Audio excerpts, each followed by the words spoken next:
Hey guys, welcome back to TechMan. Today, let me show you how to connect Samsung Watch to Strava. To connect your Samsung Watch to Strava, start by installing the Strava app directly from the Galaxy Store on your watch.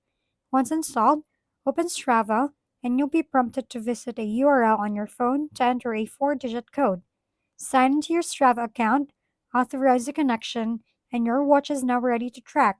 From your wrist, choose an activity such as running or cycling. Wait for GPS to lock, and use simple swipes or button to pause or finish workouts. In the app settings, you can also enable auto pause, adjust distant units, and set lap splits. Alternatively, you can connect Strava through Samsung Health without needing the Watch app. Simply open Samsung Health on your phone, go to Settings, select Connected Services, toggle Strava on, and authorize the link. And that's it. Your Samsung Watch is now fully synced with Strava.